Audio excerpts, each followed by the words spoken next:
He has his own path, and he's his own person, and he has his own opinions. Just a moment left in this. We'll leave it here. Go live now to the British House of Commons, where Prime Minister Theresa May is talking about the Brexit agreement approved by European leaders in Brussels on Sunday. Live coverage on C-SPAN. It's just getting underway. Afternoon lies ahead. Let's have a bit of quiet and respectful order for the Prime Minister. Speaker.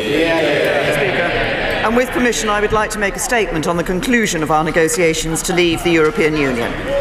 At yesterday's Special European Council in Brussels, I reached a deal with the leaders of the other 27 EU member states on a withdrawal agreement that will ensure our smooth and orderly departure on the 29th of March next year, and tied to this agreement a political declaration on an ambitious future partnership that is in our national interest. Mr. Speaker, this is the right deal for Britain because it delivers on the democratic decision of the British people. It takes back control of our borders, it ends the free movement of people in full once and for all, allowing the government to introduce a new skills-based immigration system. It takes back control of our laws, it ends the jurisdiction of the European Court of Justice in the UK, and means instead our laws being made in our parliaments, enforced by our courts. And it takes back control of our money. It ends the vast annual payments we send to Brussels. So instead we can spend taxpayers' money on our own priorities, including the £394 million a week of extra investment into our long-term plan for the National Health Service. By creating a new free trade area with no tariffs, fees, charges, quantitative restrictions or rules of origin checks, this deal protects jobs, including those that rely on integrated supply chains. It protects our security with a close relationship on defence and on tackling crime and terrorism, which will help to keep all our people safe. And it protects the integrity of our United Kingdom, meeting our commitments in Northern Ireland and delivering for the whole UK family, including our overseas territories and the Crown dependencies. Mr. Speaker, on Gibraltar, we have worked constructively with the governments of Spain and Gibraltar, and I want to pay tribute in particular to Gibraltar's Chief Minister, Fabian Picardo, for his statesmanship in these negotiations. We have ensured that Gibraltar is covered by the whole withdrawal agreement and by the implementation period. And for the future partnership, the UK government will be negotiating for the whole UK family, including Gibraltar. As Fabian Picardo said this weekend, and I quote, "Every aspect of the response of the United Kingdom was agreed with the government of Gibraltar. We have worked seamlessly together in this, as we have in all other aspects of this two-year period of negotiation. Most importantly, the legal text of the draft withdrawal agreement has not been changed. That is what the Spanish government repeatedly sought, but they have not achieved that. The United Kingdom has not let us down." Mr. Speaker, our message to the people of Gibraltar is clear. We will always stand by you. We are proud that Gibraltar is British, and our position on sovereignty has not and will not change. Mr. Speaker, the withdrawal agreement will ensure that we leave the European Union on the 29th of March next year in a smooth and orderly way. It protects the rights of EU citizens living in the UK and UK citizens living in the EU, so they can carry on living their lives as before. It delivers a time-limited implementation period to give business time to prepare for the new arrangements. During the implementation period, trade will continue on current terms, so businesses only have to face one set of changes. It ensures a fair settlement of our financial obligations, less than half of what some originally expected and demanded. And it meets our commitment to ensure there is no hard border between Northern Ireland and Ireland, and also no customs border in the Irish Sea, in the event that the future relationship is not ready by the end of the implementation period. Mr. Speaker, I know some members remain concerned that we could find ourselves stuck in this backstop, so let me address this directly. First, this is an insurance policy that no one wants to use. Both the UK and the EU are fully committed. Both the UK and the EU are fully committed to having our future relationship in place by the 1st of January 2021. And the withdrawal agreement has a legal duty on both sides to use best endeavours to avoid the backstop ever coming into force. If, despite this, the future relationship is not ready by the end of 2020, we would not be forced to use the backstop. We would have a clear choice between the backstop or a short extension to the implementation period. If we did choose the backstop, the legal text is clear that it should be temporary and that the Article 50 legal base cannot provide for a permanent relationship. And there is now more flexibility that it can be superseded either by the future relationship or by alternative arrangements, which include the potential for facilitative arrangements and technologies to avoid a hard border on the island of Ireland. There is also a termination clause which allows the backstop to be turned off when we have fulfilled our commitments on the Northern Ireland border. And there is a unilateral right to trigger a review through the Joint Committee and the ability to seek independent arbitration if the EU does not use good faith in this process. Furthermore, as a result of the changes we have negotiated, the legal text is now also clear that once the backstop has been superseded, it shall cease to apply. So if a future Parliament decided to then move from an initially deep trade relationship to a looser one, the backstop could not return. Mr. Speaker, I do not pretend that either we or the EU are entirely happy with these arrangements, and that's how it must be. Were either party entirely happy, that party would have no incentive to move on to the future relationship. But there is no alternative deal that honours our commitments to Northern Ireland which does not involve this insurance policy, and the EU would not have agreed any future partnership without it.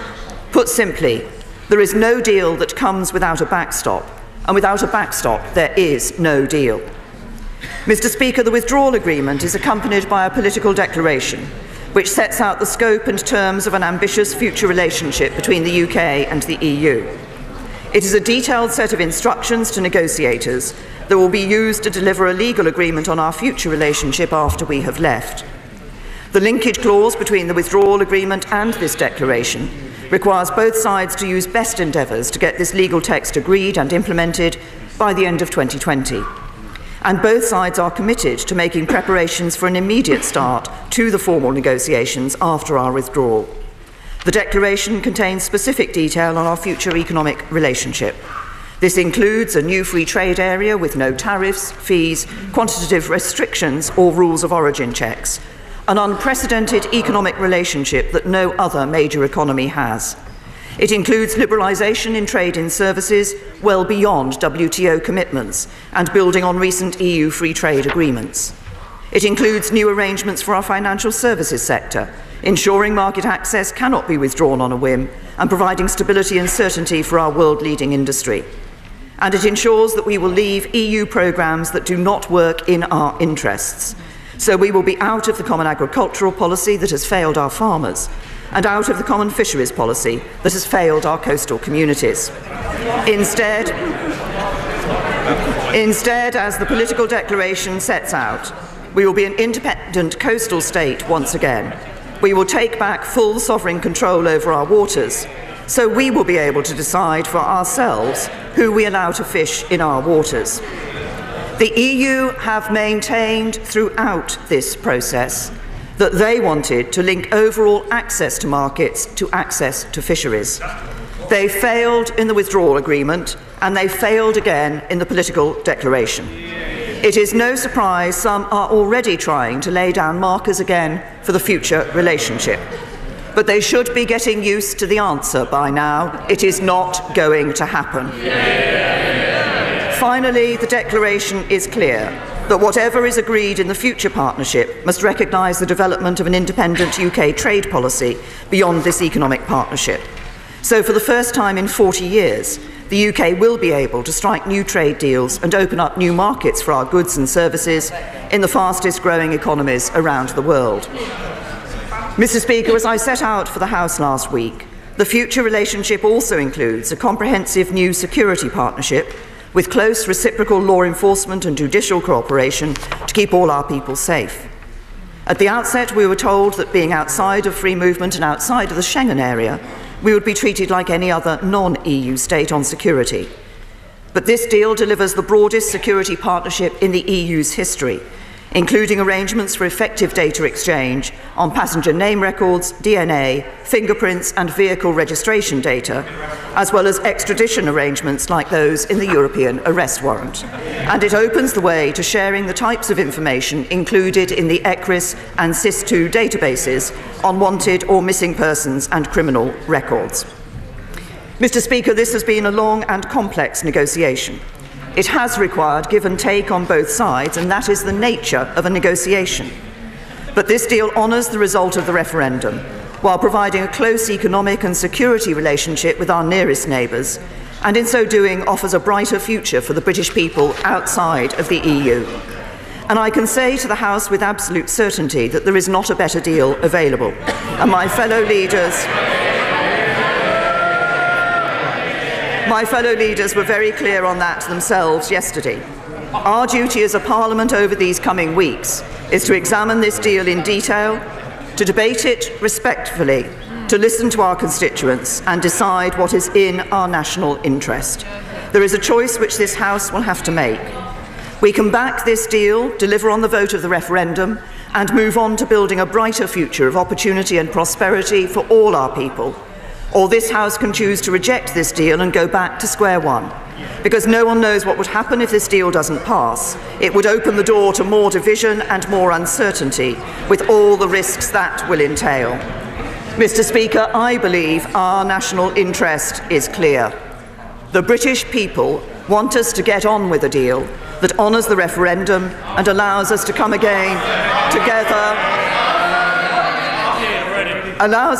together again as a country whichever way we voted. This is that deal, a deal that delivers for the British people, and I commend this statement to the House. Jeremy Corbyn. Thank you, Mr. Speaker. I thank the Prime Minister for the advance copy of her statement. The Prime Minister may want to try and sell yesterday's summit as a great success, but to borrow a phrase, the reality is nothing has changed.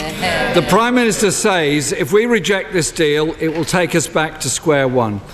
The truth is, Mr. Speaker, under this government, we've never got beyond square one. Exactly. The botched deal is a bad deal for this country. And all yesterday did was mark the end of this government's failed and miserable negotiations. There can be no doubt that this deal would leave us with the worst of all worlds. No say over future rules and no certainty for the future. Even the Prime Minister's own cabinet can't bring themselves to sell this deal. The Foreign Secretary said yesterday, and I quote, "This deal mitigates most of the negative impact." That's hardly a glowing endorsement. The silence from much of the rest of the cabinet is telling. They know these negotiations have failed, and they know it will leave Britain worse off. In fact, the National Institute for Economic and Social Research confirmed this today, saying the Prime Minister's deal would mean our economy would be 3.9% smaller than it would otherwise be. This is more than our net contribution to the European Union, which is currently £8.9 billion a year, around £170 million per week. So why is the Prime Minister claiming that extra money to the NHS will be due to the Brexit dividend? Of course, Mr. Speaker, we look forward to the official Treasury forecasts and indeed the legal advice that this House voted to see nearly 2 weeks ago. Where is it? The Prime Minister's claim this deal takes back control over our borders, money and laws is frankly a fallacy. The reality is the opposite. The Prime Minister says the political declaration should give us comfort that the Northern Ireland backstop won't be needed. But in June 2020, this country will be faced with a stark choice. We can agree to extend the transition period or accept the backstop. So can the Prime Minister confirm that under her deal, if we are to avoid the backstop, we will have to accept whatever the European Union demands to extend the transition period, leaving a choice of paying more money without a say on the rules or enter a backstop leading to a regulatory border down the Irish Sea. So much for taking back control of our borders, money and laws. Mr. Speaker, it may not end there. The President of France, President Macron, has already made clear what his priorities will be in negotiating Britain a future deal. On Sunday he said, "We will concentrate our efforts in order to obtain access to the British waters before the end of the transition period. And of course, all our fishermen will be protected." Isn't it the case that under the Prime Minister's botched deal, we will have to agree to those demands on access to waters and quota shares if we want to finalise a future trade deal or extend the transition? Breaking every promise the Prime Minister, the Environment Secretary and the Scotland Secretary have made to our fishing industry and our coastal communities. And there was another climb down over Gibraltar at the weekend. Isn't it the case that Spain now has a role over Gibraltar benefiting from any future relationship? That is still to be negotiated, not something the Prime Minister presented to the Commons last week. Mr. Speaker, in 2 weeks' time this House will begin voting on a legally binding withdrawal agreement and the vague wish list contained in the political declaration. The Prime Minister would be negotiating that future agreement from a position of profound weakness, threatened with paying more to extend the transition, with no say over our money, laws or borders, and at risk of the utterly unacceptable backstop, which was only made necessary by her own red lines, most of which have since been abandoned by her. Exactly. Is it not in the national interest for the Prime Minister to plough on when it's clear this deal does not have the support of either side of this House or the country as a whole? Mr. Speaker, ploughing on is not stoic, it's an act of national self-harm. Instead of threatening this House with a no-deal scenario or a no-Brexit scenario, the Prime Minister now needs to prepare a Plan B, something her predecessors failed to do. There is a sensible deal that could win the support of this House, based on a comprehensive customs union, a strong single market deal that protects rights. Order. When the Prime Minister was addressing the House, I made it clear that she should be heard, and by and large she was. Those chuntering or yelling from a sedentary position, stop it. It's rude, foolish and doomed to fail. Jeremy Corbyn. Thank you, Mr. Speaker. There is a sensible deal that could win the support of this House, based on a comprehensive customs union, a strong single market deal that protects rights at work and environmental and consumer safeguards. The Prime Minister may have achieved agreement across 27 heads of state, but she's lost support of the country. Many young people and others see opportunities being taken away from them. Many people who voted Remain voted for an outward-looking and inclusive society, and they fear this deal and they fear the rhetoric of the Prime Minister in promoting this deal. Exactly. Likewise, many people from areas that voted Leave feel this deal has betrayed the Brexit they voted for. It does not take back control, it will not make them better off, and it will not solve the economic deprivation that affects far too many communities and towns and cities across this country. This deal is not a plan for Britain's future. So, for the good of the nation, the House has very little choice but to reject this deal.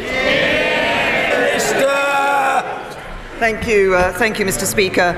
Just to pick up on a number of the points that the Right Honourable Gentleman made, he commented on the Brexit dividend and asked where the Brexit dividend was. We've been very clear that we will be able to use that money that we're not spending to the European Union to spend on our priorities, including the National Health Service. There was a time when the Right Honourable Gentleman himself talked about spending the Brexit dividend on our public services.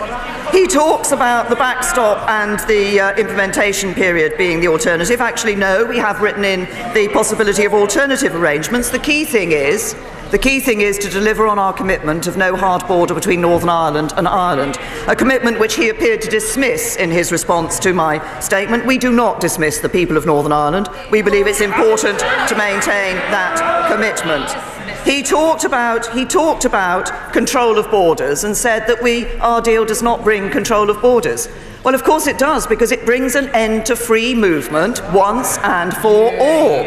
I note that the Labour Party has never been able to actually stand up and say that it wants to bring an end to free movement once and for all, and that's because they're not responding to the real needs and the real concerns of the British people on these issues. The British people want control of our borders, they want an end to free movement. This deal delivers it. He talked about, I was very interested that it now appears to be Labour Party policy to be in both the single market and the customs union. I hear yeses from the front bench. Well, of course, there was also a time when the right honourable gentleman talked about the importance of having an independent trade policy and negotiating our own trade deals. As a full member of the customs union, which he wants, you can't do that. So again, he's gone back on his words in relation to these issues.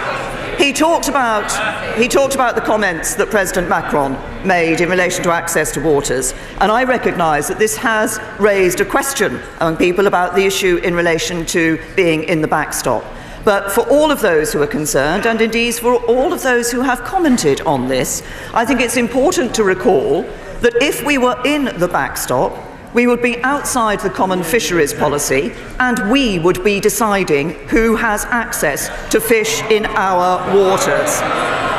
He mentioned Gibraltar. I quoted the Chief Minister of Gibraltar, who made very clear, as I did, that this government stood by Gibraltar, and we resisted changes to the withdrawal agreement which the Spanish government wished to make.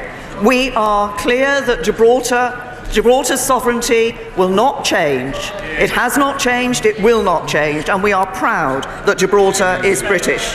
He said, I have to say, and finally he talked about dealing with issues of our economy in those parts of the country where we do need to enhance and improve our economy. And I have to say to him, the one thing that is absolutely clear, the one thing that will never deliver for our economy is his policy on borrowing, taxing and spending. It's a balanced approach to the economy that delivers. Mr. Ian Duncan Smith. Mr. Speaker, can I recognise my right honourable friend's genuine endeavours in all these matters and just return her to the point about the backstop? Does she recognise the genuine and real concern held on all sides of the House about what would happen if the UK was to be forced into the backstop? And I listened very carefully to what my right honourable friend said, and she said that the UK doesn't want it, that the EU doesn't want it, and we heard the other day that Ireland said that no matter what any agreement, they would never have any hard border. So it makes you wonder, why is it in the withdrawal agreement at all?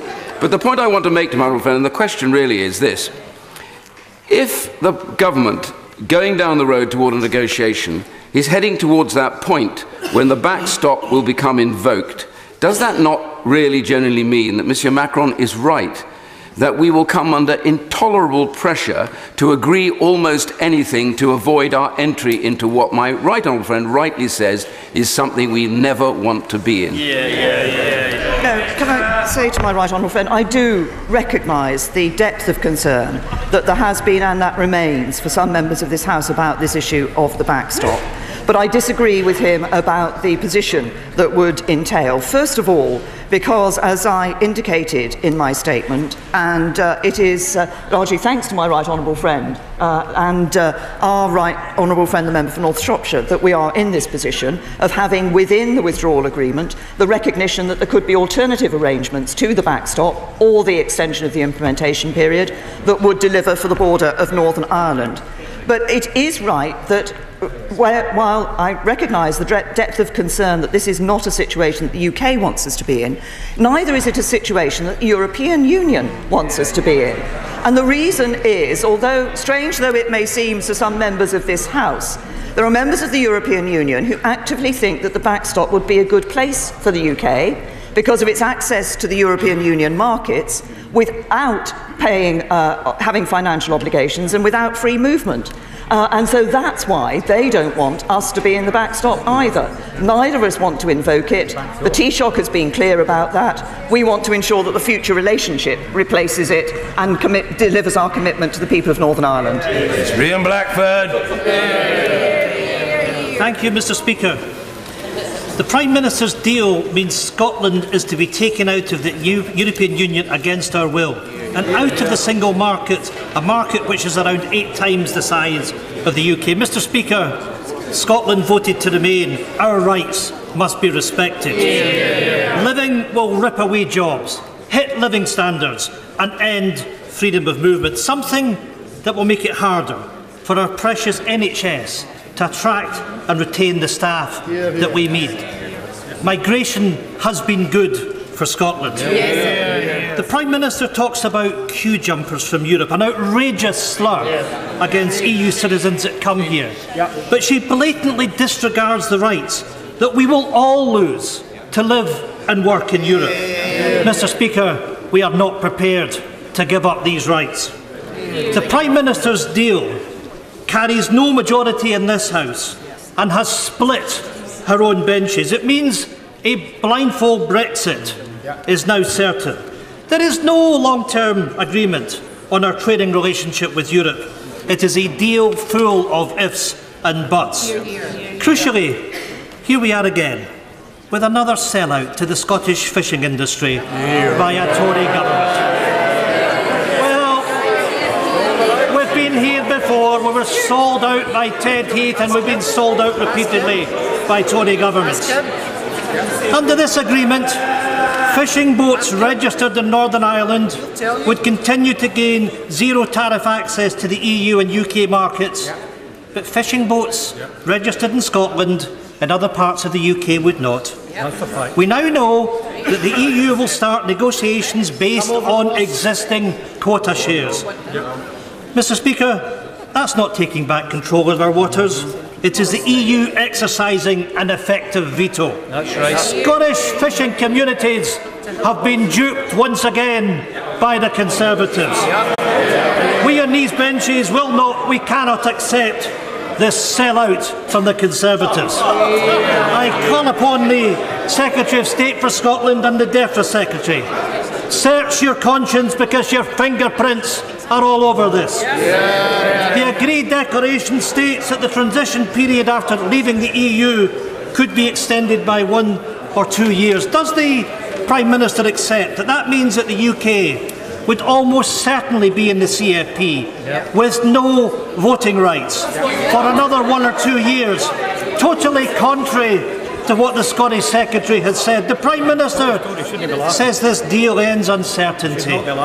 It does not end uncertainty for Scotland's fishing sector or for the future state of the economy, which faces years of turbulence and a bureaucratic tangle. Mr. Speaker, there is talk of a Brexit TV debate. Will the Prime Minister debate with the First Minister of Scotland? Mr. Speaker, the way Scotland's interests have been dismissed by the UK government throughout this process demonstrates the real cost of not being an independent country able to take our own decisions. The day will come, Mr. Speaker, where Scotland will be an independent country. Mr. Speaker, we on these benches will continue to work across parties to put in place a deal that works for Scotland, and we will support another referendum on EU membership. Thank you, Mr. Speaker. I'll address the 2 main points. The Right Honourable Gentleman once again gave most of his comments over to the question of fishing, but he mentioned the question of migration. I think it is important that we deliver on what people voted for at the referendum, and they voted for an end to free movement.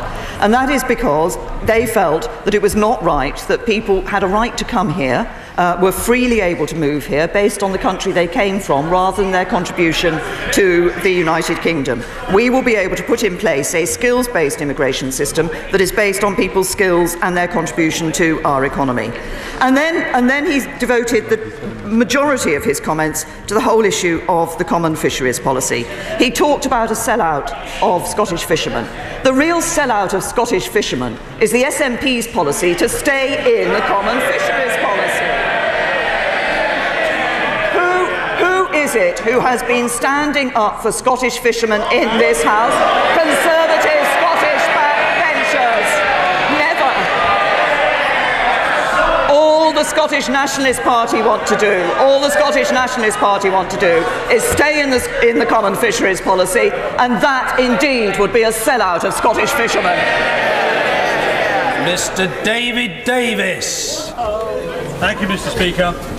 If the European Union really intends in good faith to rapidly negotiate a future trade agreement, why can we not make the second half of £39 billion payment conditional on delivering it? As my right honourable friend is aware from the early negotiations that we held on this particular issue, the 39 billion has been determined in relation to our legal obligations.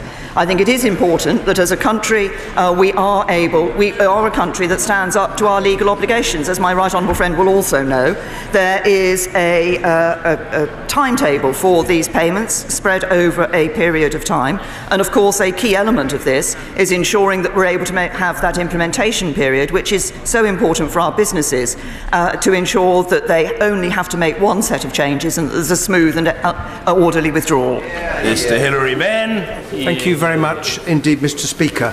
By refusing to make choices now about our future economic relationship with the European Union, what the Prime Minister has done is to put off the moment when we will have to make those choices to a time when the EU will have much greater leverage over this country. Because any future trade agreement will require the unanimous approval of every European member state. How can the Prime Minister expect the House to vote to put the country in such a weak position? Is this not the biggest failure of this negotiation? The right honourable gentleman, I'm sure, is very well aware of the position that the European Union cannot sign a trade agreement with, we are looking for that free trade area, that being at the heart of our economic partnership for the future. The European Union is not able to sign that and to develop the legal text for that until we are a third country, until we have withdrawn from the European Union. But far from not setting out details of our future relationship, the political declaration does just that and makes it very clear that this is the set of, if you like, instructions to the negotiators that the future relationship will put into place what is in the political declaration. Anna Soubry. Thank you very much, Mr. Speaker. Mr. Speaker, as it currently stands, the majority of honourable and right honourable members in this place will not vote in favour of the Prime Minister's deal, despite her very best efforts. So she needs Plan B. What is the Prime Minister's Plan B? Is it Norway plus the single market, the customs union, which some of us have been arguing for over 2 years? I'm tempted to say to my right honourable friend that throughout the last 18 months of negotiations, at virtually every stage, people have said to me that it was not going to be possible for me to negotiate a deal with the European Union. No sooner do I negotiate a deal with the European Union than people are saying, well, what's the next thing you're going to do with the European Union? But in all seriousness, I say to my right honourable friend this. We will have a number of days of debate in this chamber prior to the meaningful vote on this deal. I believe it is important that when people look at this deal and come to that vote, they consider the interests of this country, they consider the interests of their constituents, and they consider the importance of delivering on Brexit. Sir Vincent Cable. Now that the Prime Minister has decided to launch a public debate on her plans, should she not move beyond her comfort zone of debating with Brexit fellow travellers like the leader of the Labour Party and engage with the much larger cross-party coalition in favour of a people's vote with the option of remaining in the European Union. Will she not debate with the real opposition? Well, can I say to the right honourable gentleman, he and his honourable friends have asked me this question about the people's vote, the second referendum, on a number of occasions, and my answer to that has not changed. I believe it is important, having given the choice to the British people as to whether we stay in the European Union, that we now deliver on the choice that the British people made. That is a difference of opinion between myself and him, I recognise that, but actually I think the majority of the British public want us to get on with doing what they asked us to. Sir William Cash. Thank you, Mr. Speaker. Does the Prime Minister appreciate that the withdrawal agreement is incompatible with the Withdrawal Act of 2018, which expressly repeals the whole of the European Community Act 1972? In this event, we would truly regain our laws.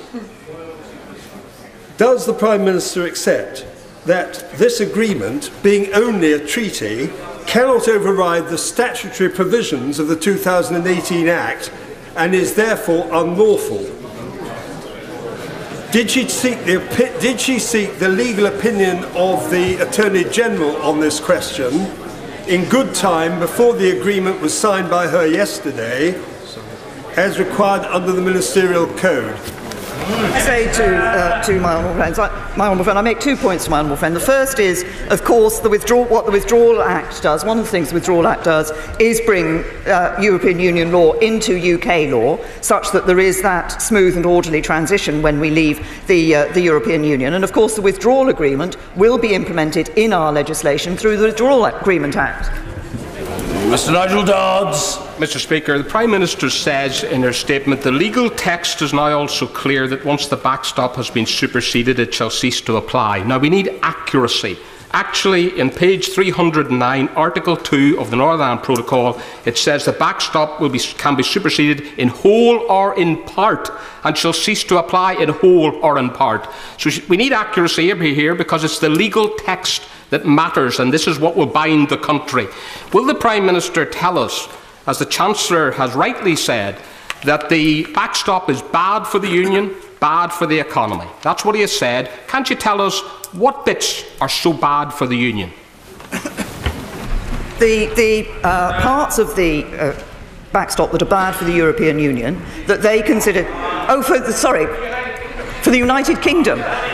Yes, well, this is what we want to be able to do, is in the future to be able to have our independent trade policy. One of the issues in relation to the backstop is whether or not we would be able to do that. That's one of the issues that we would not want to see within us continuing to be in the backstop for. Mr. Boris Johnson. Mr. Speaker, I congratulate my right honourable friend on beginning her campaign to sell this deal to the country with the frank admission just now that it is unsatisfactory. I may say I think that is a bit of an understatement, because it's very hard to see how this deal can provide certainty to business or to anyone else when you have half the cabinet going around reassuring business that the UK is effectively going to remain in the customs union and in the single market, and the Prime Minister herself continuing to say that we are going to take back control of our laws, vary our tariffs, and do, as she said just now, real free trade deals. They can't both be right. Which is it? Can I, first of all, might point out to my right honourable friend what I said in my statement was that neither we nor the EU were entirely happy with the backstop arrangements that were put in place. That is accurate. I've referenced one reason why we're not happy with it, and I've referenced earlier in answers why the European Union are not happy with it. We will be able to. I recognise a concern that's been expressed about our ability to negotiate free trade deals with other countries on the basis of the arrangement that we're putting in place with the European Union for our future relationship. We will be able to negotiate those free trade deals. But I think every member of this House should be aware that when those trade deals are being considered, there will be issues that this House will want to consider, which will be nothing to do with whether or not we have a particular relationship with the European Union. This House will want to consider animal welfare standards. This House will want to consider environmental standards. These are the issues which members of this House will want to consider when they look at those free trade deals. But it is absolutely clear we will be able to negotiate those free trade deals with the relationship that is being proposed. Dick Cooper. Isn't a deal for the future, it's just a stopgap. We still don't know whether this means Chequers or Canada or Norway or an endless backstop or something worse or a massive security downgrade. We have no idea where this is heading, and other countries are already saying that this gives them more leverage because it reduces our negotiating power. How can she say that this is in the future interest of the country? She used to say that nothing was agreed until everything was agreed. When did she change her mind? First of all, I would point out to the Right Honourable Lady that what this political declaration does is set out very clearly the basis for the future relationship that we will be having on security and economic arrangements with the European Union. And it also set out clearly that it's in the clear intent of both parties to develop in good faith agreements giving effect to this relationship. This is not about some other sort of relationship, it is about what is in this document. And she asked whether it's Canada or Norway. I said right at the very beginning of this process that we should get away from thinking of on-the-shelf models that exist already. What is being proposed here and what is acknowledged from the European Union is a relationship of unprecedented depth which has not been offered to any other major advanced economy. It is a relationship which shows that we are not just another third country. John Redwood. Will she agree that this agreement could cost a lot more than $39 billion, as there are no cash limits or figures in it and lots of liabilities, especially if the EU goes as slow on the next phase of the negotiations as the last lot and drag us into permanent transition at enormous cost? Can I say to my right honourable friend that there are, as he will know, there are clauses within this withdrawal agreement in relation to the endeavours that both sides will make to reach agreement by the end of the implementation period in December 2020 that make it clear that action can be taken if either side drags its feet in the way that he is talking about. Miss Leslie. The Minister's not suggesting that compared with staying in the European Union, her Brexit proposals would mean that our country would be economically better off, is she? Whether the question as to our future, no, because I do believe that we can be economically better off outside the European Union. But the problem is there are those who think that the only factor that determines how well off we are in the future is whether or not we're a member of the European Union. I differ. Our future is in our hands. It will be our decisions in many areas that will determine our prosperity for the future. Sir Michael Fallon. Well, nobody can now doubt that the Prime Minister has tried her very best. Are we not nonetheless being asked to take a huge gamble here, paying, leaving, surrendering our vote and our veto without any firm commitment to frictionless trade or the absolute right to dismantle external tariffs? Is it really wise to trust the future of our economy to a pledge simply to use best endeavours? I say to my right honourable friend that the position in relation to the nature of the political declaration is exactly what I set out in response to the question from the chairman of the EU Exit Select Committee, which is that it is not possible for us to sign that legal treaty in terms of a free trade agreement with the European Union until we are outside the European Union. Kate Hoey. Thank you, Mr. Speaker. The Prime Minister was told very clearly last November that any backstop would not be tenable and would not be acceptable, and she's carried on with allowing it to be put in. But not only is it is in a way that we can't actually get out of it unless the EU allows us. Isn't that really not giving back sovereignty to our country, to the people who voted to leave? I say to the Right Honourable Lady, as I said in my statement, the position is very simple. There is no withdrawal agreement without a backstop. Without a backstop, there is no deal. And that is because of the commitment that both sides wanted to give to the people of Northern Ireland to ensure there was no hard border between Northern Ireland and Ireland. That is very simple. Any other arrangement, any other agreement on trade with the European Union would have a backstop. Justine Greening. Thank you, Mr. Speaker. The Brexit debate has seen false promises made to the public from all sides and from all parties. Democracy only works when it can be based on a debate of truth and honesty and facts. How can the Prime Minister reassure the House that this debate we're about to have now on her deal is based on facts and evidence and not more false promises to the British people, which, when broken subsequently, will damage trust in our democracy even more? Hear, hear. I say to my right honourable friend that we are committed as a government to publishing analysis of this deal, we will publish analysis of the various aspects of this deal. As she's aware, there are others out there that are looking at the economic aspects as well. I'm tempted to say this, though. She asked whether this can be based on facts. I think it would be an interesting debate for this House as the extent to which economic forecasts can actually be described as facts. Ben Bradshaw. Can I thank the Prime Minister for the efforts that she made personally on behalf of my constituent Matthew Hedges, who has been released this morning. A bit of good news amidst all this Brexit mess. But on Brexit, if she's so confident that the public support this deal, why doesn't she ask them? Can I first of all thank the right honourable gentleman for his earlier remarks about his constituent. And I have responded to the question about this second referendum issue before, and it's very simple. I think that it is absolutely right that this House and politicians should see it as a duty to implement the vote that the British people gave to leave the European Union. Steve Baker. When my right honourable friend describes the functioning of her free trade area, it sounds awfully like a comprehensive customs union. Can she just be absolutely clear where we're headed? Will we never reach the point where there are customs declarations?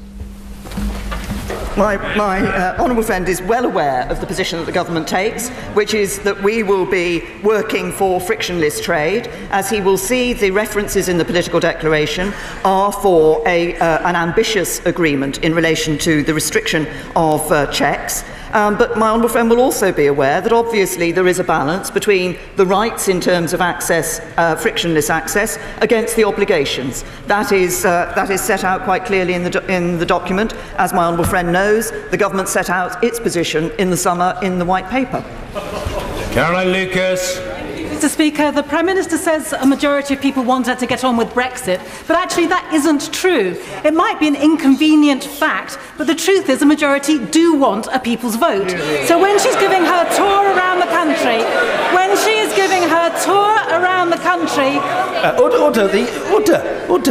The Honourable Lady is entitled to ask her question without being consistently shouted at. I thought we were talking about respect in the chamber. Try remembering it. Well, maybe somebody who says, were we, doesn't care about that, but most of us do, and I want to hear the Honourable Lady and the response to the Honourable Lady. Caroline Lucas. Thank you, Mr. Speaker. We've heard that the Prime Minister is planning to tour the country to sell her bungled deal to the public. Why doesn't she try listening to the public rather than having a stage-managed opportunity just to hear a whole load of waffle? Why can't people actually have the chance to have their say in a people's vote? If she really trusts them, she would do it. Can I say to the Honourable Lady that I've answered the question of the people's vote earlier, but I do listen to the public, and when I go knocking on doors asking and listening to people when they say, the overwhelming view is get on with it and do what the vote said. Owen Patterson. Mr. Speaker, the Conservative manifesto at the last election promised to deliver the Leave vote by leaving the single market, leaving the customs union and leaving the remit of ECJ. Yeah. Many of us, endorsed by experienced lawyers, believe that this document does not deliver that. It also is a clear breach of the principled consent of the Belfast Agreement, and it's going to cost us £39 billion. As a majority across the House, including myself, Mr. Speaker, intend to vote against this deal, at this late stage, would the Prime Minister acknowledge that the obstacle to President Tusk's offer of a free trade deal was the problem of the Northern Irish border? In her political declarations, she's acknowledged that the current techniques and process can sort that. Will she therefore please, at this late stage, look to a comprehensive free trade deal with our solution to the Northern Ireland border? Can I say to my right honourable friend, at the heart of this political declaration, at the heart of our future economic partnership, is a comprehensive free trade deal. It's just a better comprehensive free trade deal than Canada. Angela Regal. Thank you, Mr. Speaker. In the Prime Minister's lexicon, is smooth and orderly the new strong and stable? A smooth and orderly exit is what business wants, and I'm sure what citizens want up and down this country. Mr. Mark Francois. Mr. Speaker, Prime Minister, there is one thing on which we can all agree, which is that when we come to vote on this in 2 weeks' time, this will be about the most important thing that those of us in this House will ever vote upon in our entire lives. Now, the Sun and the Telegraph this morning described this deal as a surrender. Daily Mail doesn't. I'm afraid it is. No sooner is the ink dry than the Spanish are after Gibraltar and the French are after our fish. It's not what you want to say. Prime Minister. Order. Sit down. Order. Let me say to members around the right honourable gentleman, including some who fondly imagine they're going to be called to ask a question, don't sit there heckling your colleague. He's got a right to be heard. If you don't like it, listen with courtesy in silence, and if it's that bad for you, you're welcome to leave the chamber. The right honourable gentleman will be heard. Amen. End of subject. Mark Francois. Thank you, Mr. Speaker. The Prime Minister and the whole House knows the mathematics. This will never get through. And even if it did, which it won't, the DUP on who we rely for a majority have said they would then review the confidence and supply agreement. So it's as dead as a dodo. Prime Minister, I plead with you. The House of Commons has never, ever surrendered to anybody, and it won't start now. And can I reassure my right honourable friend, as I referenced in my statement in relation to Gibraltar, that the United Kingdom has not surrendered in those matters that he has referred to. He talked about the Spanish position on Gibraltar. The Spanish have always had that position on Gibraltar. He talked about the French wanting our fish. As he will know, French fishermen have long been wanting and fish in our waters. What they did want to do in the political declaration was to link that access to our waters to our access to markets in relation to trade. We resisted that. We continued resisting that, and we resisted it in the document itself. And we will continue to resist that and continue on Gibraltar to stand by the people of Gibraltar. Mr. Barry Shearman. The Prime Minister deserves some sympathy trying to front up that divided mob behind her. But the fact of the matter is, she used the term in her remarks, it ain't going to happen, or isn't going to happen. What isn't going to happen is quite right. She is not going to get a majority in this House for this deal because it would leave the British people worse off. And a growing concern now is that many of my constituents want us to assert parliamentary supremacy on this, which she mentioned in her Lancaster House speech, and let us get back into the European Union where people will get a better deal at the end of the day.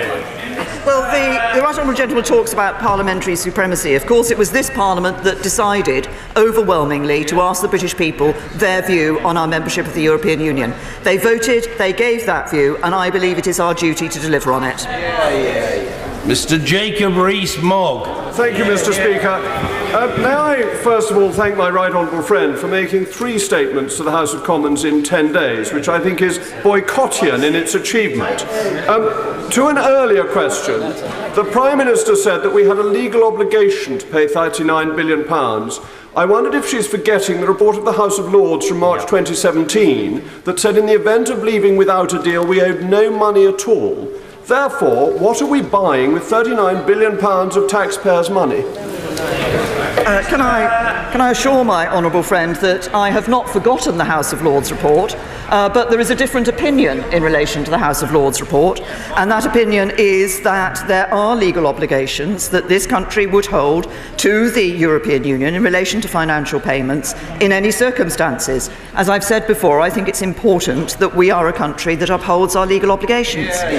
Joanna Cherry. Thank you, Mr. Speaker. Tomorrow I'll be part of a cross-party group of Scottish parliamentarians from the SNP, the Labour Party and the Scottish Green Party who are going to the Court of Justice in Luxembourg to establish that it would be possible for this Parliament to tell the Prime Minister to revoke her Article 50 notice.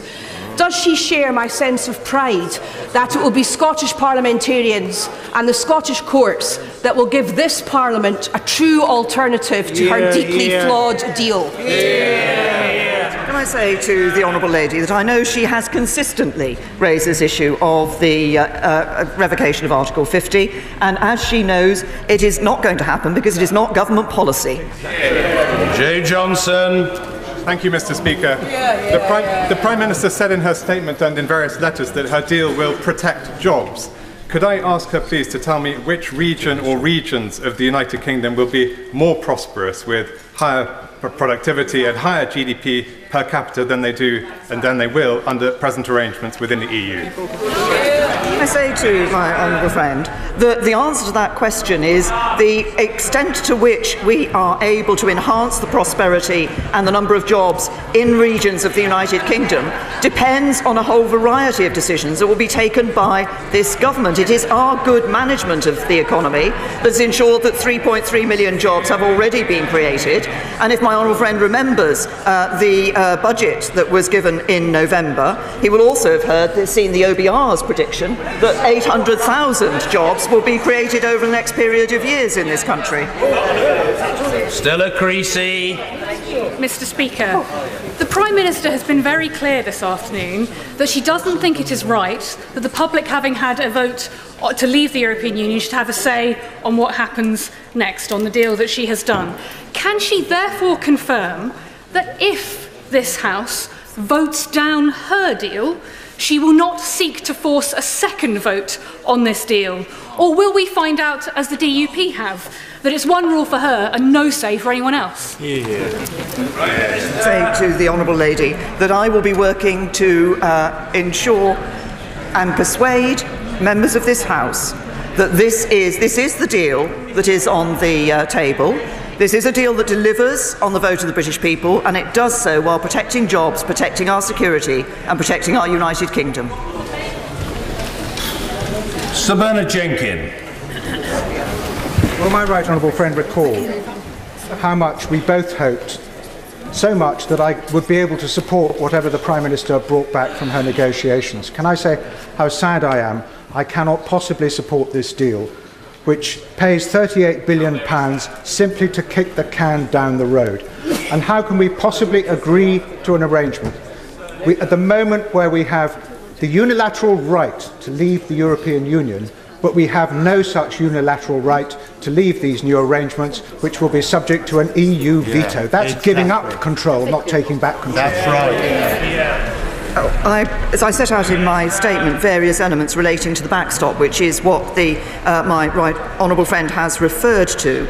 Of course, looking at the future treaty arrangements which will cover security partnership and the economic partnership, I would expect that, as in any trade agreements, there would of course be appropriate arrangements for review and for the question of the potential termination of those relationships. I repeat the point that I have made previously in relation to the £39 billion. I think it would be wrong for this House to believe that there were no legal obligations to pay money to the European Union that the United Kingdom has on leaving. There are legal obligations to pay money to the European Union, and I think it is important that we abide by those obligations. Luciana Berger. Thank you, Mr. Speaker. The National Institute of Economic and Social Research published a report today that shows that this deal would make the UK £100 billion a year worse off by 2030. That equates to £1,000 per person per year. If the Prime Minister really believes the majority of the UK want that outcome, can I politely suggest that she's not knocking on enough doors? And will she commit to giving the nation a final say on the exact terms of her deal? Say to the Honourable Lady that I have responded on a number of occasions this afternoon, and indeed in other occasions when I've given statements to this House, on the question of a second referendum. Dr. Julian Lewis. Saturday morning, our Right Honourable friend the Chancellor told the Today programme that as the UK is split down the middle over the European Union, and I quote, "Anything which looks like one half of the country winning and the other half losing would be disastrous. In that case, may I ask, does the Prime Minister agree with him? And if so, what was the point of holding the referendum in the first place?" Can I say to my honourable friend, I think the point is a very simple one. Now is the time for this country to come back together again. It is a time for us to recognise that in delivering on the Brexit deal that people voted, leaving the European Union that people voted for in 2016, we are meeting the instruction we were given by people in that referendum. We are doing it in this deal in a way that protects jobs and livelihoods and our security and our United Kingdom. And now is the time for the country to come back together, to get behind this deal and to ensure we can build a better future for all. Dr. Philippa Whitford. Thank you very much, Mr. Speaker. Last week, the Prime Minister managed to insult and upset over 3 million European citizens who live and work in this country. Over 150,000 of them, like my German husband, a GP here for over 30 years, felt absolutely thrown away when they have spent decades here looking after us when we're ill.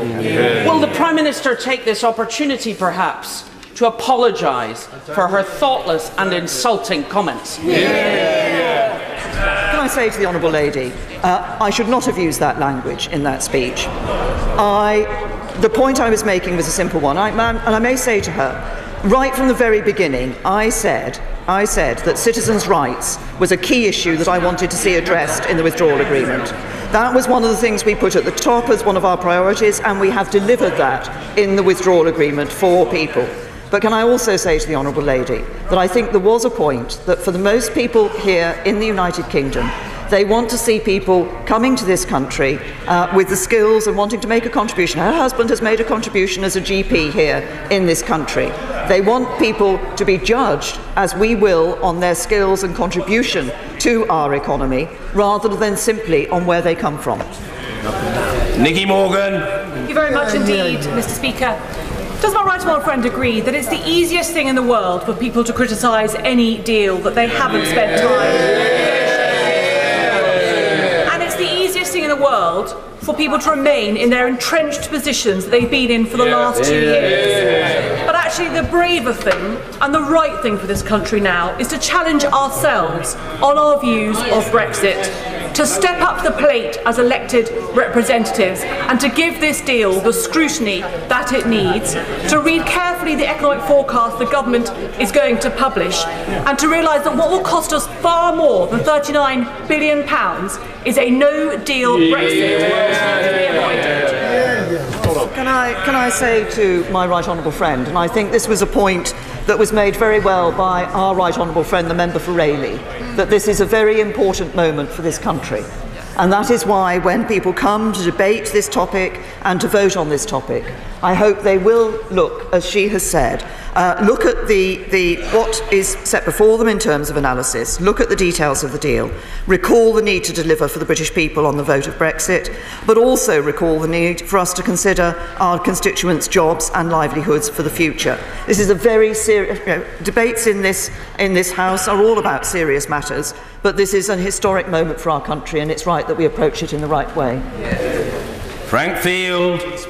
Does the Prime Minister accept that should we have to use the backstop, we can only escape if the whole of the rest of the EU gives us permission to do so, and that they are in a position to demand any ransom to gain our exit?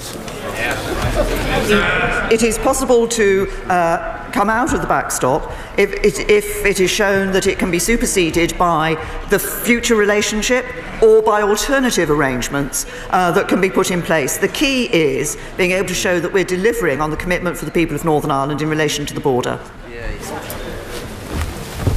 Priti Patel.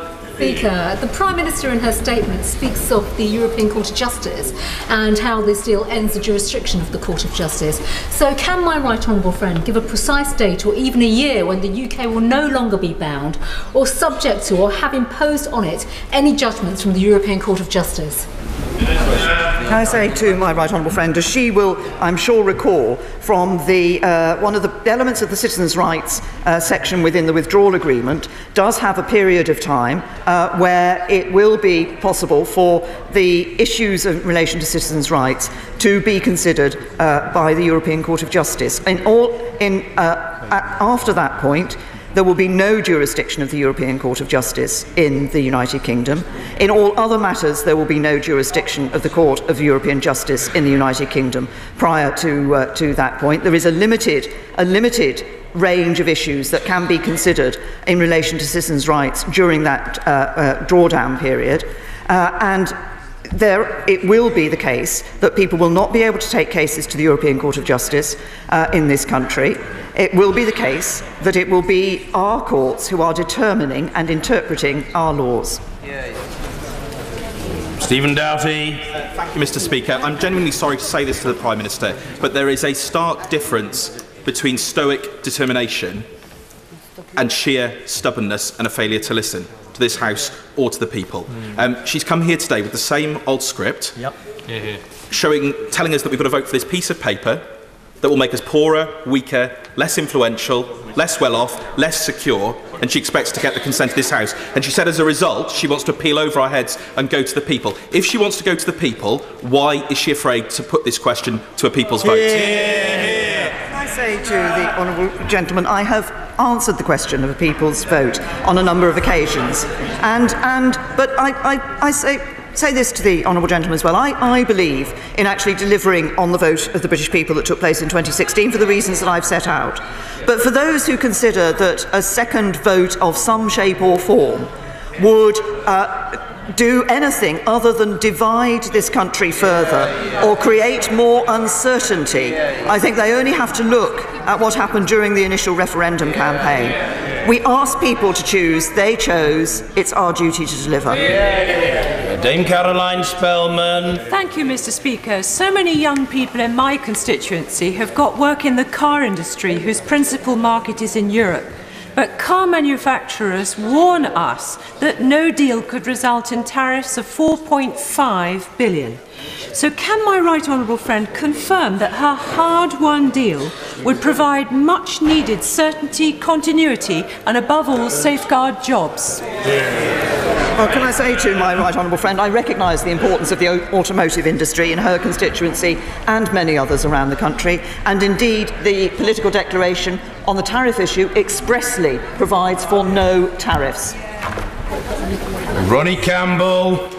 Prime Minister, will this agreement that you've sought stop a federal Europe, us joining a federal Europe, stop with joining the euro, never to join it, and stop the dictates and the stupid laws coming from Europe? Because the way I see it, we've got 2 feet in, with 1 arm out. I think I can give the honourable gentleman comfort on all of the points that he makes. The point is we're coming out of the European Union, so if they choose to go down and push down to a more federal Europe, then we won't be part of that. We're not a member of the euro. We're not proposing. We're coming out of the European Union, so we will certainly not be in the euro, and we will be making our laws. Sir Roger Gale. Mr. Speaker, could my right honourable confirm that under her leadership, this United Kingdom will never ever become a vassal state? But could she also confirm that if naked self-interest on either side of this House prevails over national interest, we could end up as an impoverished state? I'm very happy to give my honourable friend the confirmation on the first point that he made. Of course, the proposals that we have put forward in relation to our future economic relationship ensure that it will be Parliament that will be determining our laws. And I think everybody in this House, when it comes to this vote, should be considering and putting first the national interest and not their own or their party political interest. Mr. Carmichael. Thank you, Mr. Speaker. The official note of yesterday's Council meeting states, and I quote, "A fisheries agreement is a matter of priority and should build on, inter alia, existing reciprocal access and quota shares." When you compare that to the Prime Minister's statement today, you can understand, Mr. Speaker, why our fishermen are anxious. This situation only arises because the Prime Minister agreed to include fisheries in the transitional arrangements. With the benefit of hindsight, does she now agree that that was a mistake? The right honourable gentleman, that is not the case. I think what he is quoting from is the minutes of the Council meeting at 27, which has a number of issues in it, which actually show, and because yes, there are other member states do have concerns in relation to a number of these issues. Partly they have those concerns because they were not able to arrive at the position that they would have preferred to have in the political declaration that we have agreed with the European Union, because we have resolutely stood up for our fishermen. Mr. Donny-Grieve. Thank you, Mr. Speaker. I know my right honourable friend has been working hard in what she sees as the best interests of the country, and it has been a pretty thankless task. But I have to say to her, I do worry when I read at the weekend her letter to the British people, which sets out a picture of the future which seems to me to be at clear variance with any rational analysis of the text in relation to the political declaration. How can we seriously say to people that the Northern Ireland backstop will not act as a fetter on our future freedom of action? How can we say that we're going to lose the jurisdiction of the ECJ when it is in fact going to continue to play a major part in our lives for the foreseeable future? Wouldn't it be better, if we're going to have an informed debate, that we are completely transparent with the sorts of problems that we are going to have to face when we get through the stage, if she succeeds in her motion in 2 weeks' time, of leaving the EU on the 29th of March? The truth of the matter is that our problems have hardly begun. Of course it is the case, as I've explained the reason why earlier, that we have to negotiate the full legal text of the future economic partnership and the future security partnership. My right honourable and learned friend, I know, will understand the reason for that. But what is important is that what we have here in this political declaration is a set of instructions to the negotiators on the basis on which that future relationship will be set. And that is one which in trade terms is ambitious and unlike any other given to any other third country, and in security terms too is unlike any other given to the third country, because it is more ambitious, closer and a better partnership than any other country has. Mike Gapes. Can the Prime Minister confirm that if we go back to square one, we will retain a seat, a voice and a vote? We will stay in the single market and the customs union, and we will be a better place than we would be in the backstop. No, we're leaving the European Union, and we're leaving on the 29th of March 2019. Very quickly. Mrs. Anne Main. Thank you very much, Mr. Speaker. My right honourable friend, in her answer to the honourable member for Birkenhead, said we can leave the backstop if it can be shown that we have met the criteria. Could I ask who's going to be the arbiter of when it is shown, and who we are accountable to make sure that they will allow us to leave? It goes, the initial discussion, of course, takes place between the two parties of the United Kingdom and the European Union.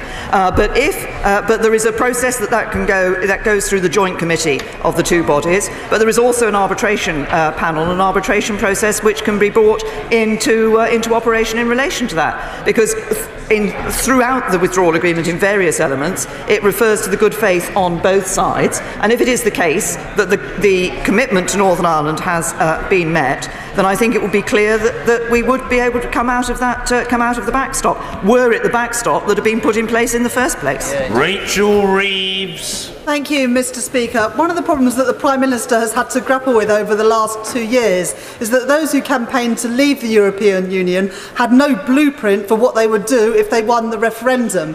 But the government are now repeating that mistake. So can the Prime Minister tell the House what plans are being put in place if, as it now seems likely, the government loses the vote on the 12th of December? What preparations are being put in place for either extending Article 50 or for preparations for a people's vote to put this question to the country? Well, I've answered both Article 50 and the People's Vote question in response to other questions. And my focus is on this deal and the fact that this is the deal that is good for the United Kingdom because it delivers on the Brexit vote in a way that protects jobs. Sir Edward Lee. If it is indeed true that both the government and the European Union believe that this backstop will be temporary, will the Prime Minister take an opportunity before the meaningful vote, or indeed accept an amendment to the meaningful vote, to make absolutely clear that if by the end of the due date of this Parliament we are still held in this backstop, still held in customs arrangements against our will, she will abrogate those parts of the treaty and restore our national sovereignty? I say to my honourable friend, and he, I know, has raised the question with me before about whether the extent to which we are able to pull out of these treaty arrangements, and he and I are corresponding on that particular matter. Can I say to him that it is not only is it the clear intent of both parties using their best endeavours in good faith in these documents to ensure that we are able to have the future relationship in place by the end of December 2020, and thereafter, should it be the case that an alternative arrangement has to be in place for Northern Ireland, it should be only for a temporary period of time, backstop or other arrangement, because it is not a given that that would be the backstop. It is my firm intention, there's a lot of voices saying it, but it is not a given that that would be the backstop. But it is my firm intention to ensure that at the end of this Parliament, we are all able to look the British people clearly in the eye and say, we've delivered on Brexit, we've delivered on what you wanted to ensure, which was an end to free movement, an end to the jurisdiction of the European Court, and an end to sending vast sums of money to Europe every year. Caroline Flint. Thank you very much, Mr. Speaker. The Prime Minister has made it very clear that at all costs she wants to avoid a no-deal Brexit. My right honourable friend, the Leader of Her Majesty's Opposition, has also reassured Labour MPs that that's his priority, to avoid a no-deal Brexit. Now, given there are some 80 Conservative backbenchers who will vote against any deal, come what may, in the national interest, will the Prime Minister sit down with my right honourable friend, the member for Islington North, and have a meaningful discussion about how we make sure that when it comes to workers' rights, health and safety, we do not fall behind and we secure a sustainable customs arrangement going forward? Can I say to the Right Honourable Lady that what we have done in the proposals we put forward in the White Paper, what we have done in the political declaration, is to ensure that we do look for that free trade area, that appropriate customs arrangement that is going to deliver on jobs for people. And I'm interested that she has indicated that her Right Honourable friend, the Leader of the Opposition, is clear that we should leave the European Union with a deal, because previously he had indicated that he would vote against any deal that the government brought back. Dame Cheryl Gillan. Nobody can fail to acknowledge the personal commitment and determination and best intentions of the Prime Minister. If this House does not pass the agreement, could the Prime Minister confirm that she has ruled out extending the negotiating period or even purchasing an extension to that period? The extension of the negotiating period will be an extension of Article 50. I'm clear that we will not extend Article 50 and that we will leave the EU on the 29th of March next year. Alison McGovern. Thank Mr. Speaker, on Friday my constituents got the desperate news of 241 job losses at Vauxhall Motors Ellesmere Port, bringing the total to 900 job losses since the referendum. When this government won't even do the basics to help automotive industries, like ending the discrimination on business rates, how on earth, Mr. Speaker, are my constituents supposed to trust this government's political wish list about their economic future? The Honourable Lady, of course, I'm sorry to hear of the job losses at Vauxhall in her constituency. Can I also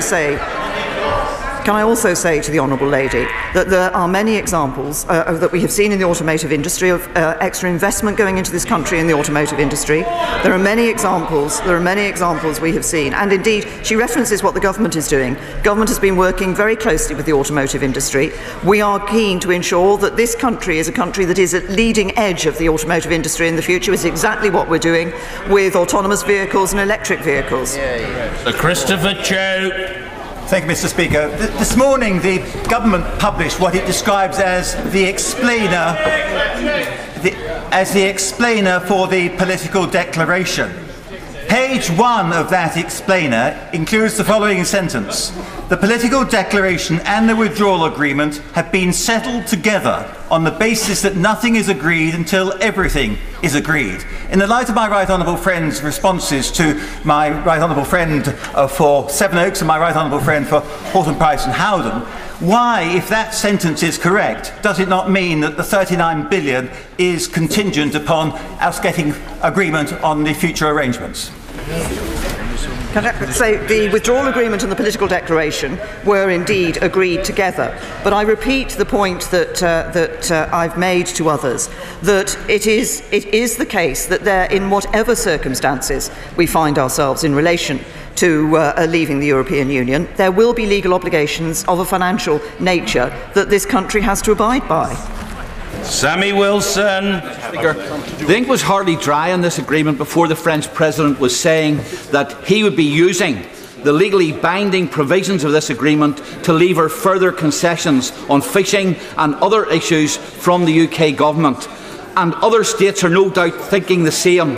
Does the Prime Minister not recognise that by signing this legally binding agreement, she is handing the EU a cudgel which it will use to mug us for the second time when it comes to the negotiations on the future trade arrangements? No, can I say to the right honourable gentleman, no, I don't agree that. And I referenced earlier, and I'm happy to do so again, the remarks that were made by the French President in relation to the backstop and in relation to access to fishing. And I will repeat the point, which is a very simple one, which is if the backstop is exercised, we will be outside the common fisheries policy, and it will be the United Kingdom that would determine which boats have access to UK waters. Stephen Crabb. Agree that as a party of government we have a responsibility not just to embody the divisions that exist in a country on this issue, but to try to bridge them and to fix them. And to that end, isn't it the case that her deal on the table has the overwhelming advantage of it being the only one grounded in reality that gives us a chance to move forward so we don't keep going around the same mountain again and again? Can I say to my right honourable friend, first of all, I think he is absolutely right about the responsibility which members of this House have. And secondly, I would say to him this: there are many, in many circumstances, including in this, where people can wish that something was different from what it is. But the reality is, as the European Union has made clear, that there would be no agreement without a backstop. So without a backstop there would be no deal, and that this is the deal. This, I believe, is a good deal for the UK, and I believe it's the right deal for the UK.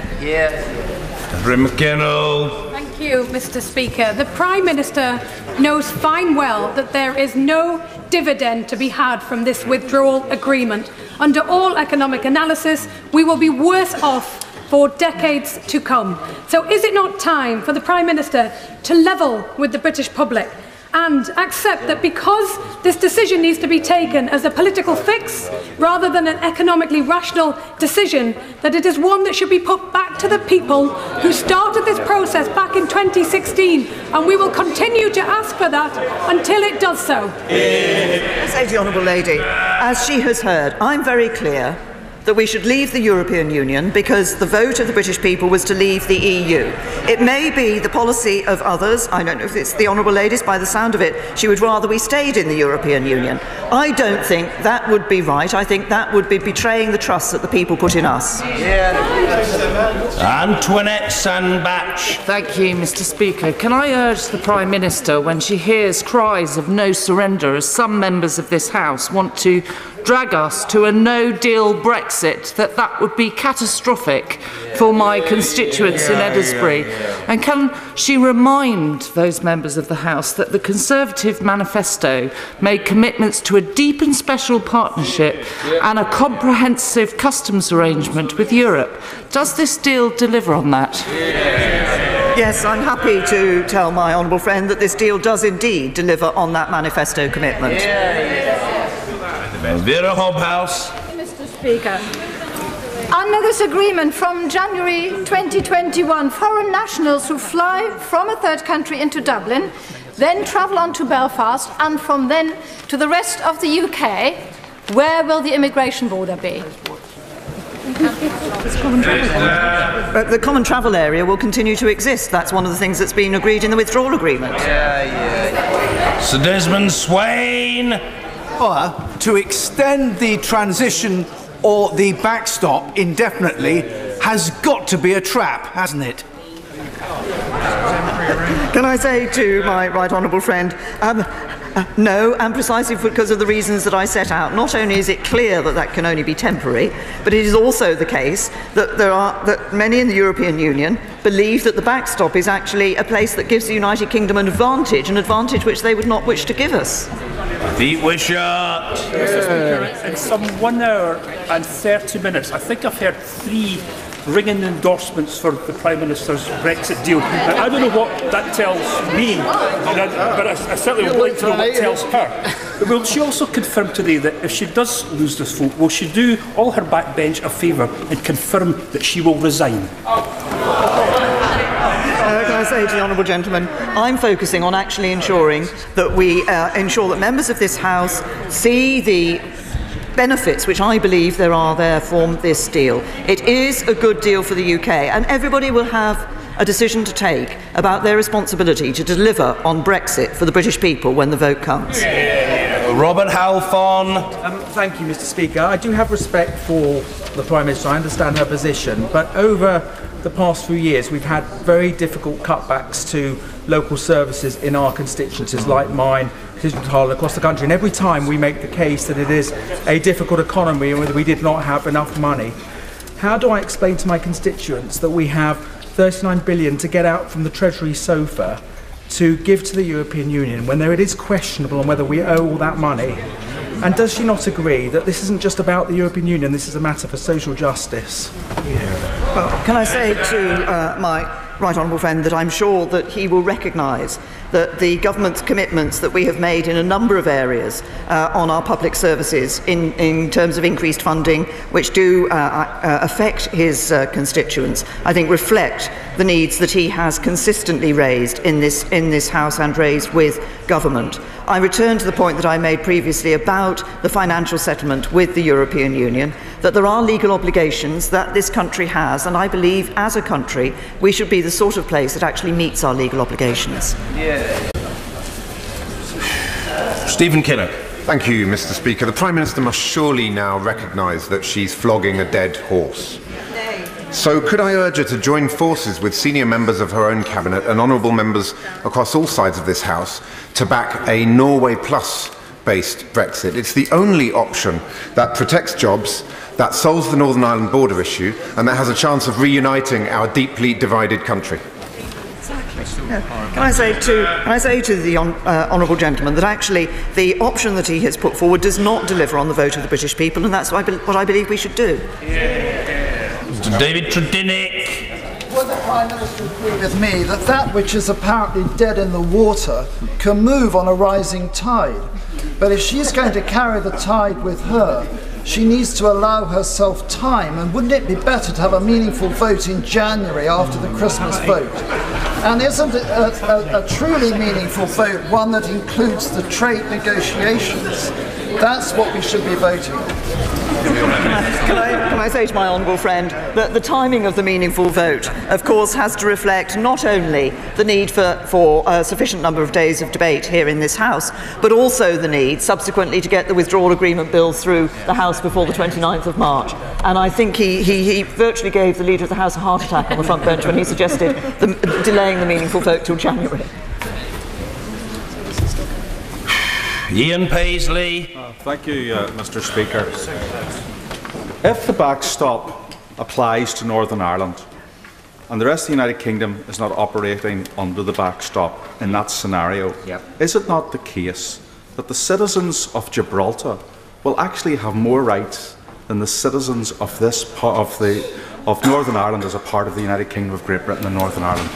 No, can I say to the honourable gentleman, the point is that certainly in the Commission's original proposal, it would have been the case that they would have split the customs territory of the United Kingdom, and Northern Ireland would have been treated entirely differently from the rest of the United Kingdom. We resisted that, and that's why we have that UK-wide customs territory, and that was something which they resisted for many months, and that's in the backstop. The UK-wide customs territory is in the backstop.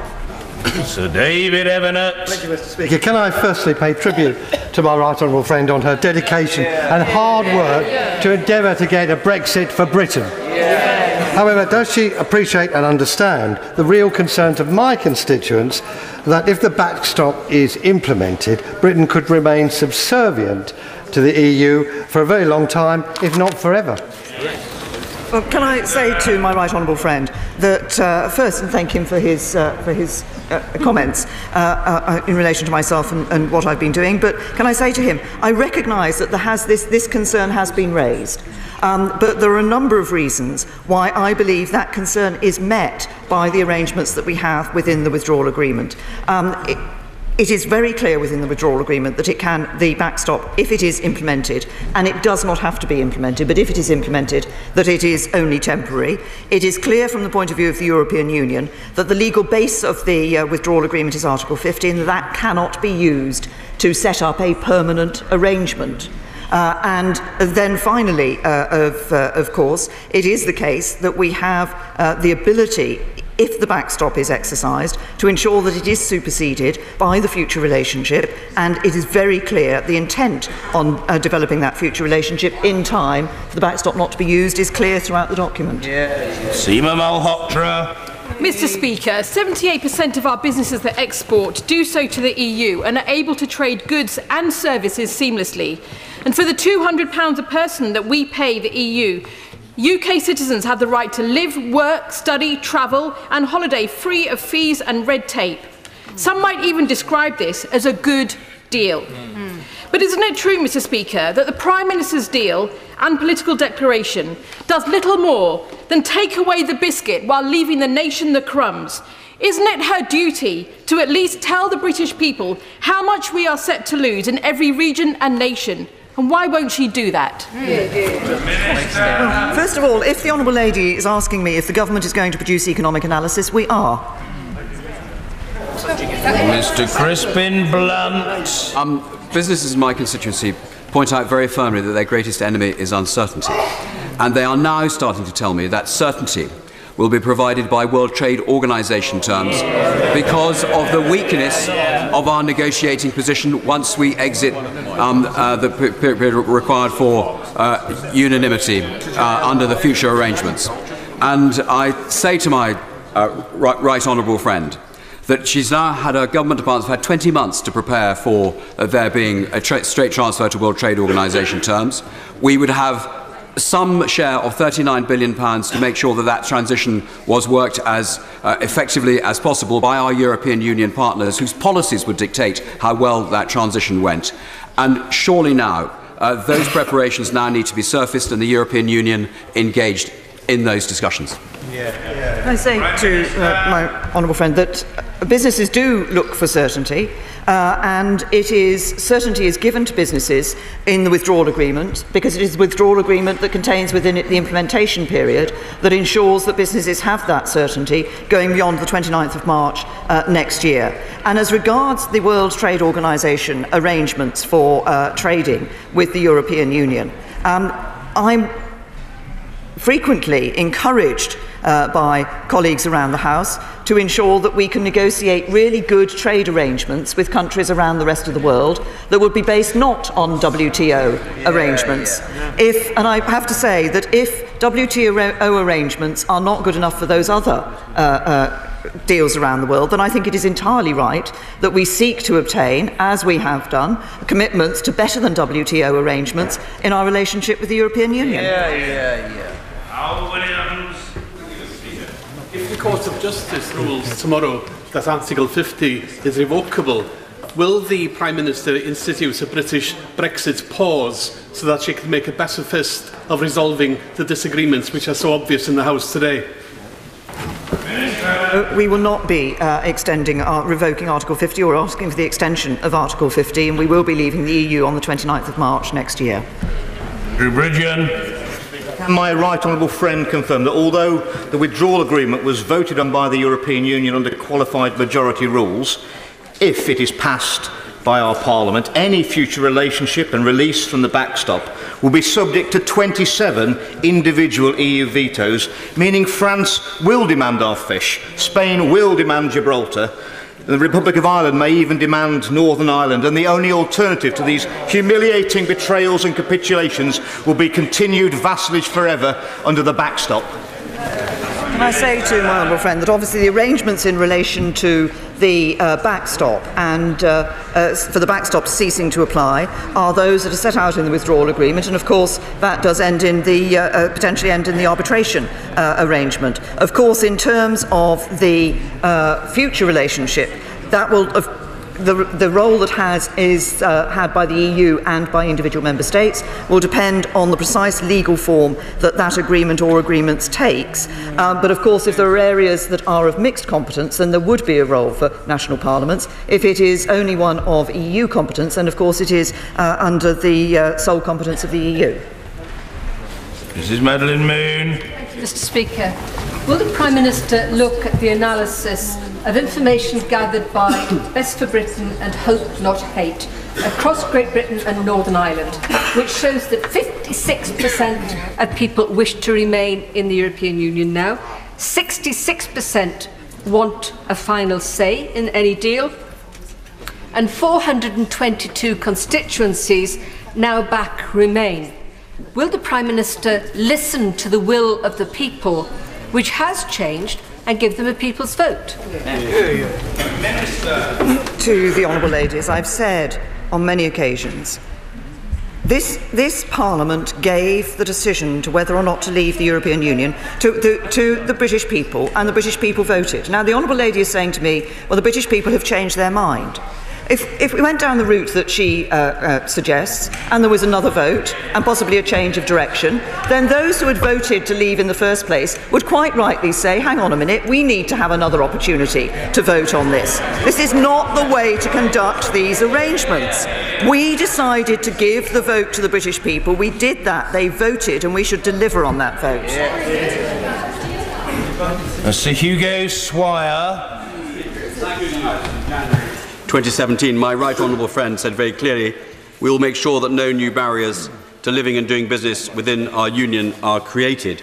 She went on to say we will bring an end to the jurisdiction of the European Court of Justice in Britain because we will not have truly left the European Union if we are not in control of our own laws. And we are now facing a situation where part of our country is likely to be treated differently, Northern Ireland. And is it not the case that under Article 175 and the dispute mechanism, if both sides can't agree, the ECJ will be the final arbiter? First of all, of course, I would point out that there are regulatory differences already in relation to Northern Ireland from the rest of the United Kingdom in limited areas, but those regulatory differences do exist. But I say to my honourable friend, it is not the case that it would be the European Court of Justice that would determine be the final arbiter. That is not what is set out in the withdrawal agreement. It is that arbitration panel that would be making that decision. It would not be the European Court of Justice. Owen Smith. Thank you, Mr. Speaker. The Prime Minister steadfastly and tellingly refuses to say that her Brexit deal will make Britain better off.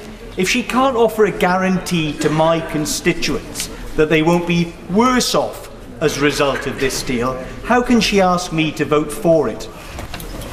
I expressly said earlier that I believe we can be better off outside the European Union. Yes, but you see, the mistake that I think all too often is made by those who say that the only issue about our future prosperity is whether or not we're a member of the European Union. I disagree with that.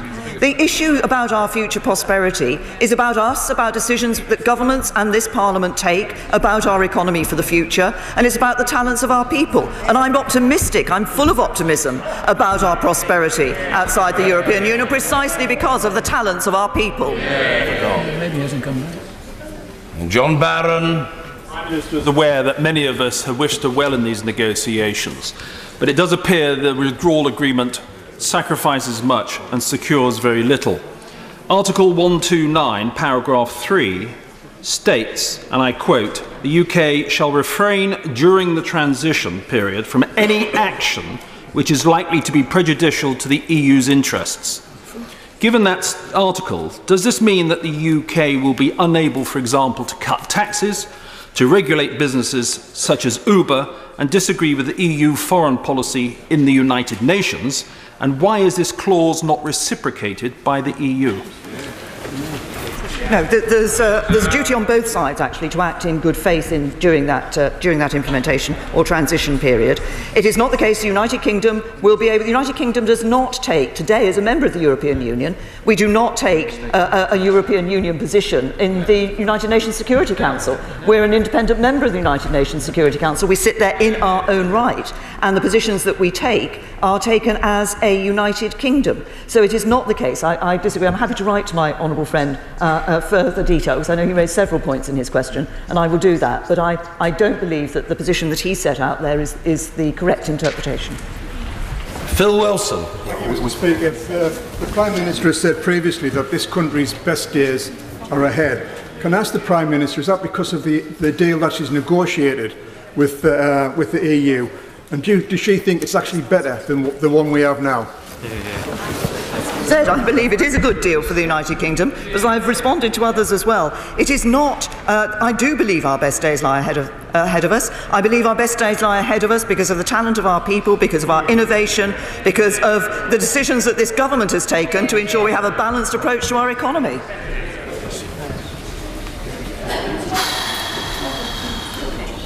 Rachel McLean. Thank you very much, Mr. Speaker. So I would like to put on record my support for the Prime Minister's deal. Not because it's perfect. It does involve compromises, but it's a matter of judgment. When I go around my constituency in Redditch, people say to me they do not want to leave without a deal. There is no precedent for leaving the European Union. This is a completely bespoke process. And can I ask the Prime Minister whether she agrees that she has actually succeeded in defying many critics on all sides, because she has come back with a deal and she's stood up to the EU in many different respects. I say to my honourable friend, indeed we have. The UK has stood up rigorously in a number of areas in relation to this deal. Of course, it isn't 100% of what either side would want. That's what negotiations are about. But I believe it is a good deal for the United Kingdom, and I believe it's the right deal for the United Kingdom, and I believe it delivers for people on their vote and for their futures.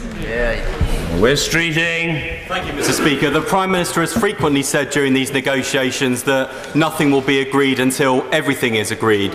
But looking at the political declaration, is it not now clear that even in the unlikely event that this deal is agreed in its entirety, when it comes to really big issues about our future economic and security cooperation with the European Union, absolutely nothing will have been agreed?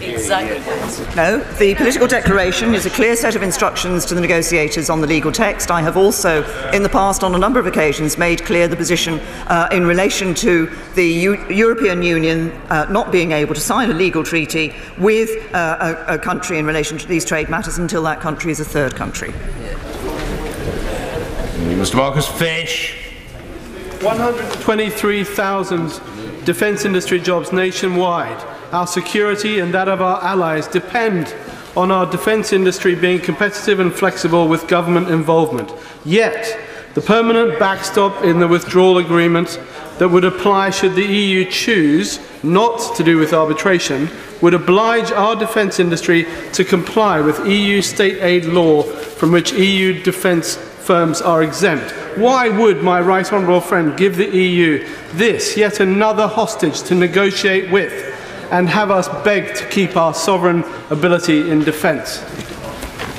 Can I say to my honourable friend, first of all, that this is not a permanent backstop, and secondly, that I do not share his interpretation of the question in relation to the defence industry. The issue around in relation to state aid is a very simple one. In any trade agreement we have with any country around the world, there would need to be elements in relation to matters relating to competitiveness, such as state aid. Now, we put forward a set of proposals in the White Paper in the summer, which did go further than some arrangements that would be in other trade arrangements. But it is not the case that state aid will never be included in trade arrangements. State aid is included in trade arrangements. Green. I was agnostic about a people's vote, but now that we can see that the very best deal that the Prime Minister can negotiate will leave us worse off, will give us less say, and rightly is likely to be rejected by this House as not in the best interests of our constituents, should she not in honour go back now to the people? Hear, hear. I refer the honourable lady to the answer I've given earlier on that question. Alistair Jack. Yes. Thank you very much. Thank you very much, Mr. Speaker. The Prime Minister said in her statement that this House can choose to reject this deal or go back to square one. Can she spell out to the House exactly what square one means? Well, what I meant in relation to that was I think we will go back to a period of significant uncertainty and division. I think it is important that we recognise that we do have a duty to deliver on the Brexit vote, that we have a duty to do that, taking and having a care for our constituents' jobs and livelihoods and their futures, and this deal delivers on both of those. Diana Johnson. Mr. Speaker, why is the £20 billion for the NHS, which has already been announced, now being spun as an additional £394 million a week Brexit dividend for the NHS, when we all know that the savings from membership of the EU will be outweighed by the additional costs that we'll have to pay? We will be putting extra investment of £394 million a week into our National Health Service. That will be the funding for that will come from a number of sources, but we will be able to use the Brexit dividend on priorities like the NHS and other areas of public service priority. Whittingdale. That one of the benefits of leaving the EU is the ability to sign trade agreements with third countries. But can she say what realistic prospect there is for that? Firstly, whilst we remain within the customs union, but even after that, when we have pledged to maintain a deep and regulatory and customs cooperation covering goods, which are likely to be the very goods which people want to sell to us. I say to my right honourable friend that it is absolutely the case, first of all, that we will be able to sign those free trade arrangements around the rest of the world, and we already have significant interest from various parts of the world in relation to those. Yes, I take the point that my right honourable friend makes about the proposal that we have put forward for frictionless trade, with a commitment, subject to a parliamentary lock, in relation to the Common Rule Book on goods and agricultural products. Many of those rules, of course, are actually international standards. They are not just EU-related standards. They are standards that our manufacturers would be abiding by in any case. And that, I think, is a key issue. I believe that we want to have good trade relations and agreements with the countries around the rest of the world, but also have a good trade relationship and agreement with the European Union. Paul Farrelly. Thank you, Mr. Speaker. Since the referendum in 2016, many young people have come of age, and by the end of 2020, many more will have done so. But the PM's ruled out a second referendum under any circumstances at any time, and the next general election will only be due in 2022. So could I ask the Prime Minister, what is she afraid of in not allowing these millions of young people a direct say in arrangements with Europe that will affect their future?